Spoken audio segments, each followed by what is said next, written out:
good evening and welcome to another BTWN, where we kind of have a plan in place and it never ever stays in a straight line. But then anyway, it is some form of entertainment for everybody. So this week's entertainment's a bit more macabre than usual. We're going to follow the same trend from last week and finish off a topic we started with, which is executions.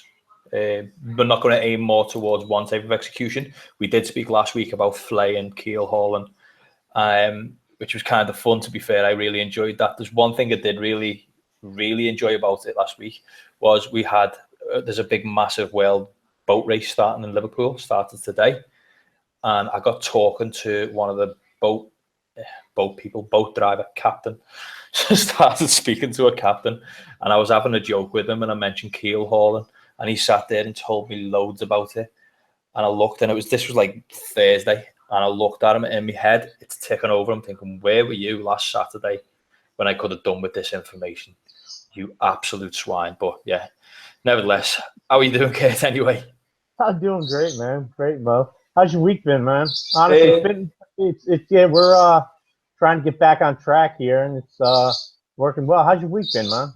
I'm living the dream. I haven't really, to be honest with you, it's been one of them weeks where life's kind of taken over a little bit. I'd like it to be a week where I could get out, do what I want to do, get some photography on the go. I have been speaking to a few local groups about going out and doing an interview with some local groups. So if anybody's watching this, if you go over to our Facebook page or our Facebook group, I've put a question out asking if any local groups to me in Britain or any local groups to Kurt, if you guys want to, how can I put it? Interview before they go on. We just want to interview people pre-investigation. So whilst they're ready and setting up, maybe grab one of the team members for 5 minutes and just have a conversation whilst they're setting up, showing what you do to set up, who has to do what. Basically, just so we can give people an insight on what goes on when you go out on an investigation. So as I said, trying to find some groups. So if any of you guys are interested, drop an email to me or to Kay, drop a message in YouTube or on the comments. Just anyway, basically, just let us know and we'll go from there. So yeah, for me personally, it's been a very quiet week, which is kind of rare for me. So I don't know, work, sleep, repeat. Kate, how about you with your fantastic hair? Work, sleep, kind of repeat, and then back to the couch again. Yeah. I'm watching these documentaries. I'm like glued to some of these documentaries. I'm not glued to the paranormal shows as much, but I'm more glued to like these murder next door shows. You know what I'm saying? When they show like the real phone call, like Panic 911. It's like you hear the actual phone call and the lady saying, I got a gun, and they're going to break in. I just shot the guy. I'm more into that, like more macabre kind of stuff than paranormal. I still watch the paranormal shows here and there when I get an opportunity, but I like to just kind of go back and forth a lot. I mean, that's basically about it. I understand. There is one question I'm going to ask you, though. Have you found yourself being less interested in the shows that are out there at the moment? Yeah. I'll be honest. I've gone that way myself. There are a couple that I like. I do like the Nick Groff show. Not the one where he spends 72 hours in an asylum or anything, but it goes to Shepherdstown, is it? It goes to Shepherdstown, yeah, because it's local, and I've been to these places, so I tend to I'm going to go to Martinsburg and just to get video of it to show people what it really looks like aside from the show. And when we were in Harper's Ferry, they did a small bit about this wax museum or something like that, where it was haunted, but we went there to go in and it was closed. So we're like, man, I wanted, because I was going to sneak my camera phone in and just go for it.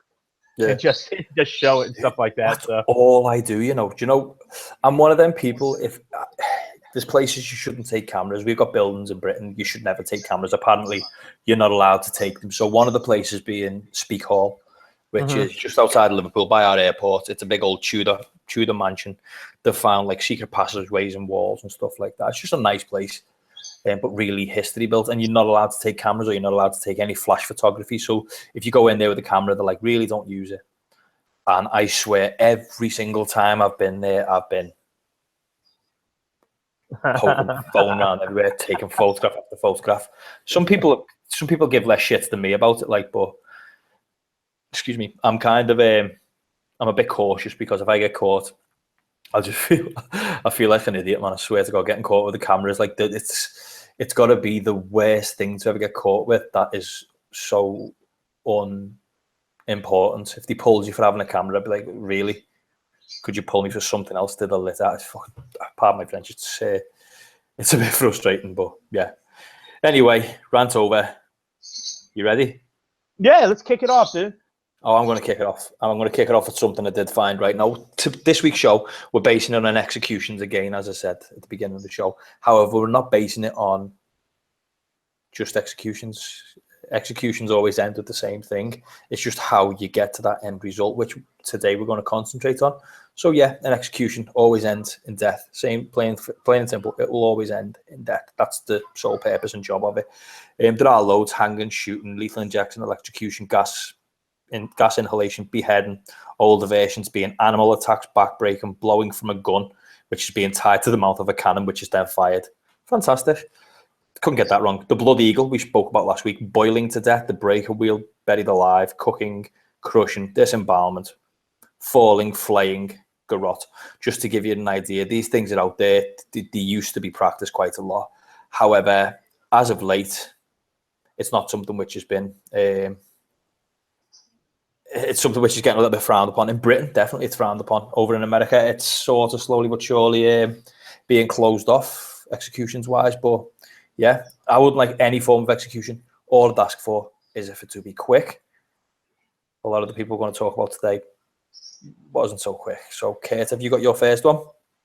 Yeah, I want to go with Blackjack. That's his nickname right there, but his real name was Tom Ketchum. He was an outlaw murderer. He was just one of these people, just not a nice guy to be around. Well, while he was in jail, he was known as a bandit murderer. And what he did purposely while he was in jail, I came across a couple sites, to cross-reference everything. He put on weight. So that way he was hoping he got so fat he couldn't be hanged. But as I showed you in the pictures in the aftermath, it was brutal. So basically what happened is the hangman didn't measure the rope long enough for him to fall and kind of recoil a little bit and just choke out and die, or broken neck. What happened was he went down so fast, so hard, his head popped off. Now, and what you're going to see, you'll probably see it on this show when you watch it. It might be in the background, but definitely check him out on the gallows. Check him out on that. But the hangman, yeah, his head popped off. But the best part about this whole thing is, for his funeral, they sewed his head back on. Nice. That's serious. Yeah, quite nice of that area to do that. So basically, yeah. Tom Ketchum's my number one guy right there. And I got others too that are pretty brutal. So you're next. You're up next. Okay, so my next one that I'm going to pick is a lady whose name is Margaret Pole. She was the daughter of the Duke of Clarence and the brother of Richard III and Edward V. She was executed by the son of her cousin, Henry VIII, on 27th of May, 1541. She was aged 67 years. She was sentenced to beheading for supporting Roman Catholicism and conspiring against the king. Her execution was far from dignified, as she refused to accept that she was guilty and had to have her neck forcibly placed onto the executioner's wooden block. And the executioner, he was very experienced, and he hacked multiple times into her neck, head and back. How many times did it take? How many blows was it? Oh, God, I don't know. 10 plus 1, 11 blows to her neck, 11 blows, and not every one of them was on target. Some were missed, some of them were awkward, some of them hit past the shouldn't. I do, if I remember correctly, when I researched this, it hit a shoulder. One of the blows hit a shoulder and just cut into a shoulder. So, yeah. No, thank you.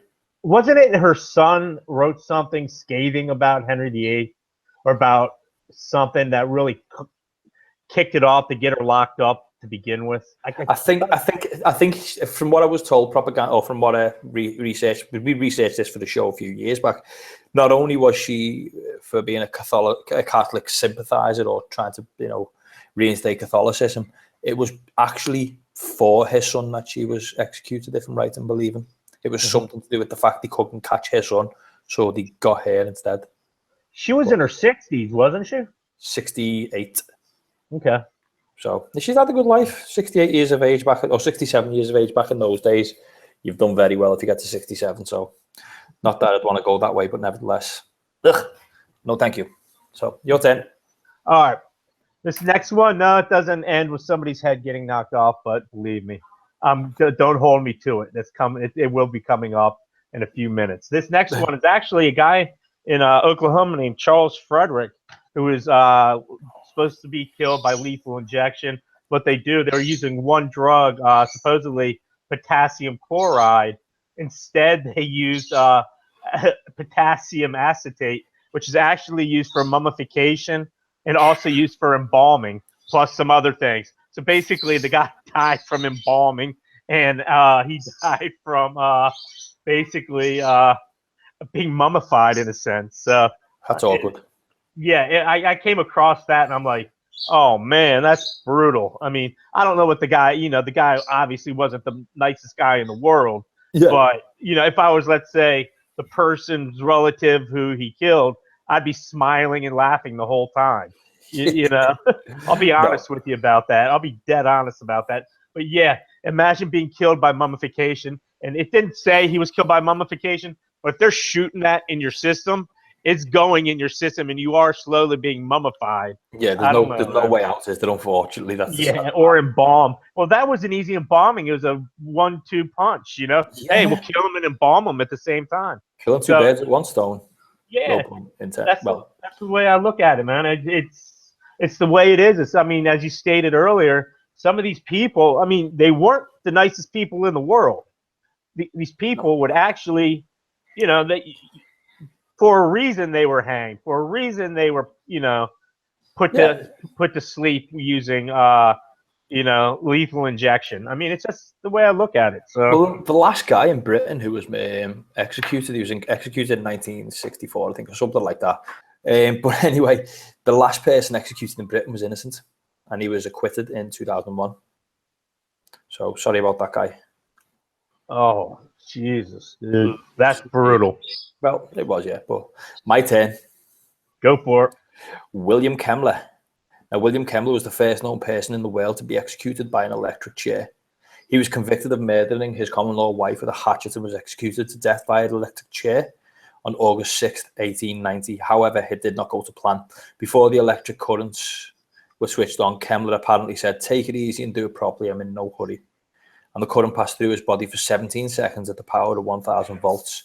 This was believed to be strong enough to kill a grown man. Well, now, although he was declared dead, witnesses said they could still see him breathing. So a second wave of current was applied to Kemmler, but this was also set to 2,000 volts. And when a witness spoke afterwards of part of his flesh burning and even setting on fire, and the execution took a total of 8 minutes and was exposed by the press at the time, with one newspaper remarking an axe would have been a more humane method. In saying that, if you're going to kill your wife, axe or no axe, you take it to the chin. Doesn't matter. Yeah. Yeah. I mean, there are stories about people that were executed. They saw flames shooting out from their head while their fingers are so locked on the thing, that you sit there and you're like, well, rumor has it that it's not that people are immune to execution, but am I right in believing that some people have been able to walk, or somebody's been able to walk away from electrocution? Yeah. Sure. But anyway, short one, because it didn't work. I think that one was the Yellow Mama. That's what they called the electric chair. I could be wrong. But that was Alabama, the Yellow Mama. What a name. They all named their electric chairs. I swear, all these states had names for their electric chair. Maryland went from hanging to gas. So we didn't have an electric chair. We just went to hanging to gas, and from gas to nothing, lethal injection, and then to nothing. We outlawed capital punishment in the state I live in. But at the same time, I'm for it. I mean, I'll be honest with you, because there's some, as we talked about earlier, there's some skeevy people out there. Yeah. But at the same time, there are also a lot of innocent people on death row. So I mean, you got to look at it from both angles. And if you don't like what I'm saying, you put it down there. And I'm not throwing my opinion on you. I'm just saying I am pro death penalty in certain cases, like the Boston bomber and the Boston bombers, the guys in Spain right now. I mean, anywhere where the IRA were blowing up, and this is gonna, you know what you're getting yourself into. That's all I mean. I'm sorry. You know And the one reason I'll agree with you on execution, right? I do believe execution should happen. It should happen for the right reasons. It should happen to the right people. And if people don't believe that execution shouldn't happen, then why have we managed to go thousands of years doing them? Yeah. It's not because we were barbaric. I don't believe we're entitled enough to say that we were barbaric, but I genuinely believe if the crime is bad enough, then yeah, 100%. It should happen. But yeah, I'm going to move on to my one now. My last one. Okay. Right now, my last one's actually close to home for me, guys. It's a Liverpool one. And the only reason I picked this one is because this guy, I'd say I feel guilty for him. No, I don't feel guilty for him. However, this bit weird, this one. So anyway, a few people are lucky enough to see the hangman's noose. Fewer still see it twice. But for the former boxer James O'Connor, he was one of the unluckiest. In what started out as an evening of Monday music would end in the 29-year-old facing the gallows. On August the 11th, 1873, O'Connor, who was a well-known fighter from the local circuit, left the old Cambridge Music Hall in Mill Street. He was one of a large group spilling out onto the street to Liverpool at the end of the performance. But among the crowds, a beautiful woman struck O'Connor as he left. The woman's name was Mary Fortune, and she was the object of his affection, and he pursued her through the crowd until they were alone in Toxteth Street. O'Connor took hold of the young lady's hand and asked if she would accompany him to the local watering hole for a drink and a chat. But when Miss Fortune spared his advances, the boxer's anger rose and his mood changed, and he snapped, accusing the woman of stealing money from him. He struck out, sending her spinning across the floor, and was about to continue his assault when two passers-by intervened. One of them was James Gaffney. He ran across the road to confront him, but was floored by a blow to the body. But it was no punch from the boxer. Mr. Gaffney had been sent to the pavement by the unseen blade in O'Connor's hand. O'Connor turned on the man's friend, the man by the name of Mr. Metcalf, and stabbed him as well. Gaffney was fatally injured in the attack, and both Metcalf and Miss Fortune gave accounts to the police. It was not long before justice caught up with O'Connor. Before Judge Brett at the court at St. George's Hall in Liverpool, O'Connor was found guilty of murder and attempted murder. He was sentenced to hang, and he showed no emotion.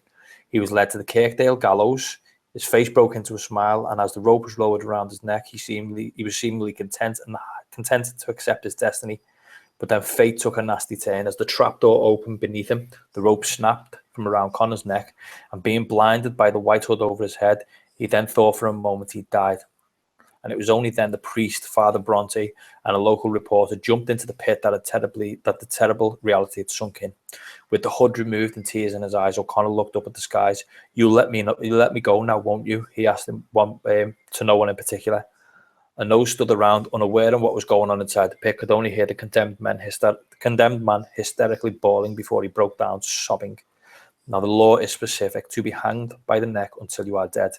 So O'Connor would have to face the noose a second time. Ooh. So when calm was restored, and a few minutes later O'Connor was resigned to his plight, he adjusted the noose himself and put the white cap over his own face, and the second hanging was just as traumatic. His body fell through the trapdoor. The rope held, but it was too long. He swung for a full 8 minutes before he died. The double blunder was such a magnitude that the hangman, an experienced man by the name of Calcraft, never set foot in Kirkdale prison ever again. Jesus Christ. Do you know That's what? Heavy. It is. In Britain, there was a certain pride to the hangings that happened. So we had a family who used to travel and do the hangings. They were called the pier points. Now, the pier points would use bags, which weighed roughly the same as the person who was getting hung. And they'd use sandbags to tension the rope the night before. They'd make sure the rope's length was right. They'd make sure the knot was right. They were specific, this family. Calcraft, I'm not too sure on that guy. It's not familiar to me. But the pier point who were the family who used to do it, it was a family business. They were traveling business. And they had respect about what they were doing. They had to do it. They were told that's what their job was, it's what they signed up for, and they had utmost respect. They never once hung somebody drunk. They never panicked. They never got it wrong. They always done it right. But every once in a while, something like this happened. Jesus Christ, no!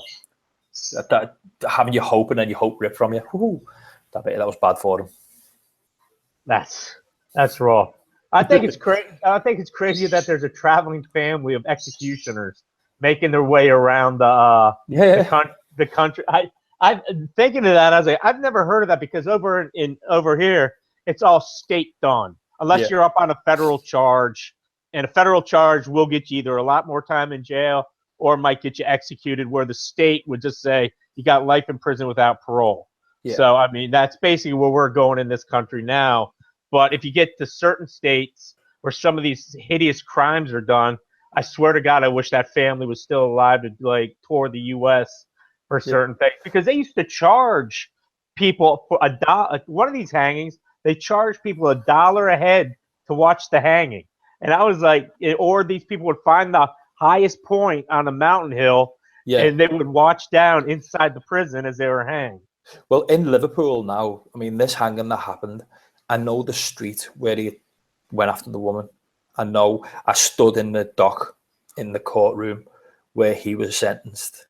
Actually done a 360 video. If you look a few videos back on the channel, you'll see there's a video of St. George's Hall, and one of the scenes in the video is actually me setting up a camera slap bang in the center of the dock. I set up a 360 camera in the dock. You can actually, if you go on the Facebook group as well, if you go onto the BTWN Facebook group, Beyond the White Noise Paranormal group, there's loads of pictures from inside that dock, and you'll get to see where he stood in VR effectively. It's really good.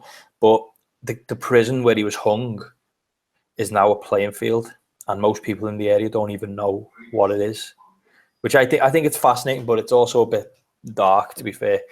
Many people hung there. How many? Yeah, so I was just going to ask you, how many people, numbers wise, can you estimate that were actually? How old's the prison? Right. Okay. So the prison itself that was there, I think it was only there for about 80 years or 90 years. I say only because in America, 80 years for a building is quite a long time. Yeah. Over here, it's really not.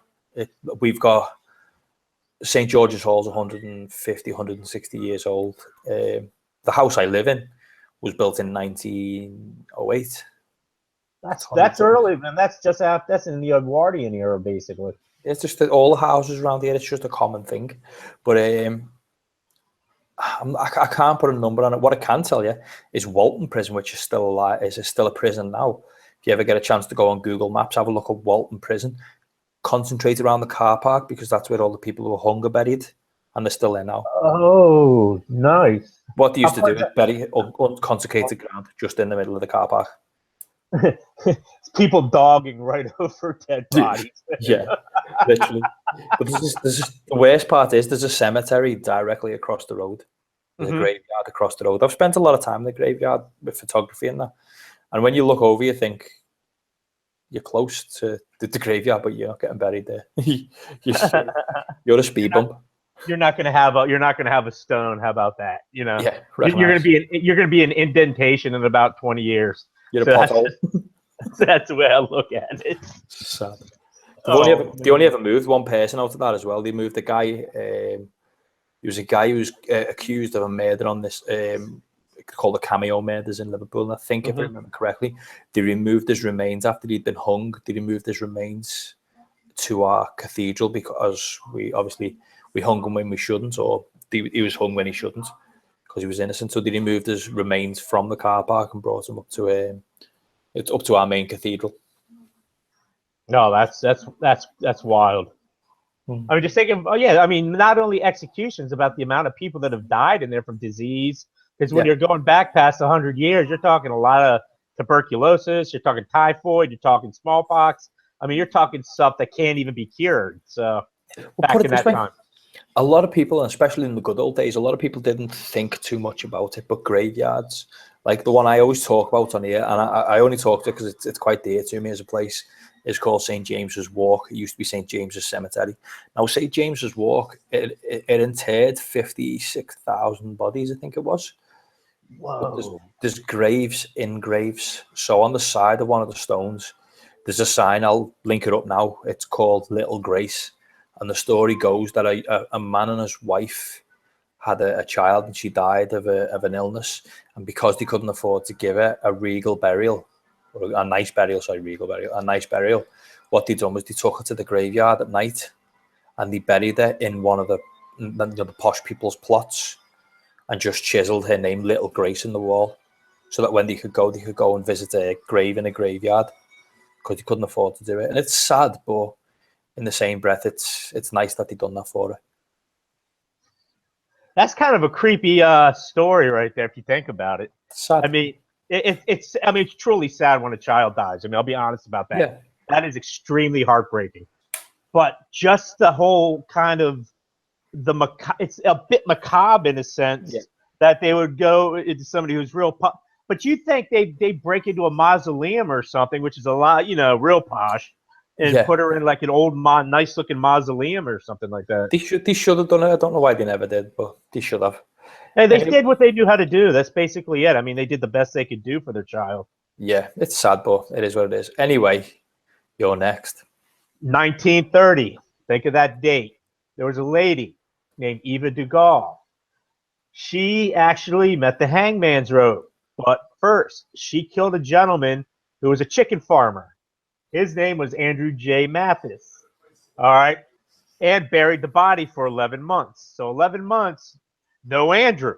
I'm sure there are chickens running everywhere in everybody's yards and all the above, and all hell's breaking loose, chicken fights going on in the middle of the thing. Well, she basically killed him. Now, this lady, this is the last person hanged in Arizona, the state of Arizona. And I would not want to be facing down some of those people out there. They're a whole nother breed of freaking, they will pull first and ask questions later. That's that kind. They're a tough state. But aside from that, she died in 1930. But the thing about it was, I heard two different stories.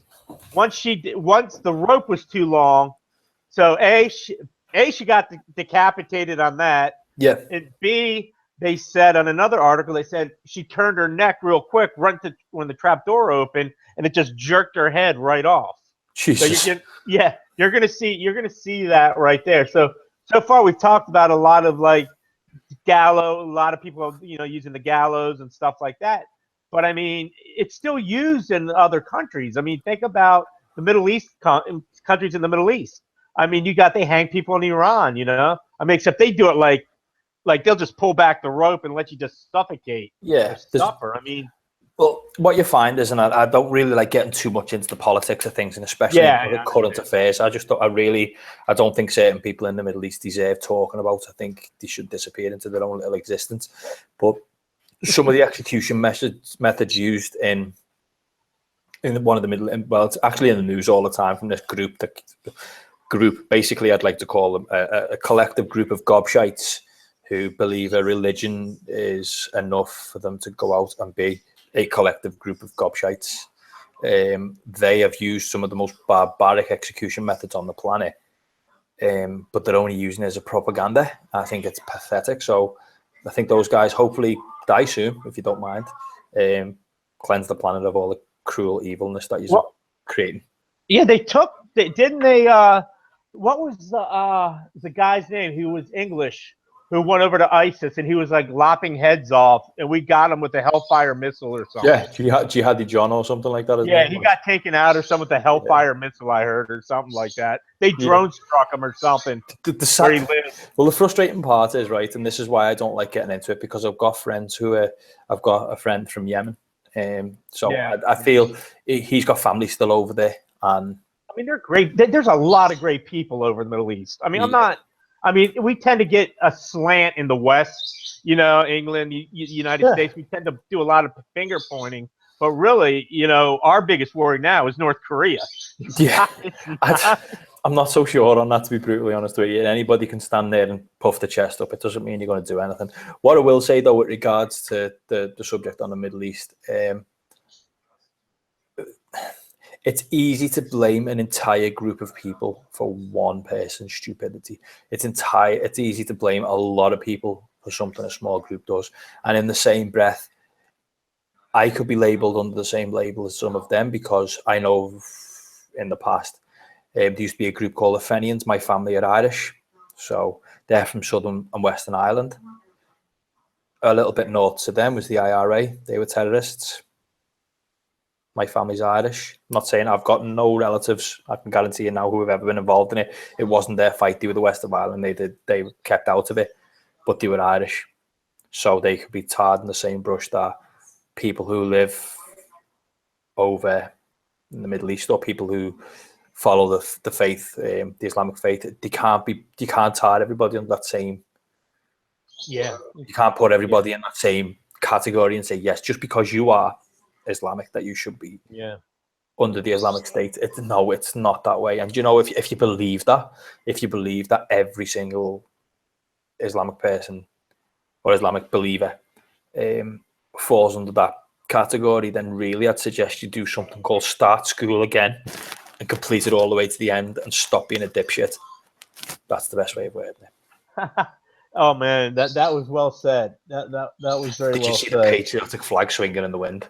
It's good. I hope it doesn't say EDL on it. You better hide that. Oh my god, dude! And I'm again.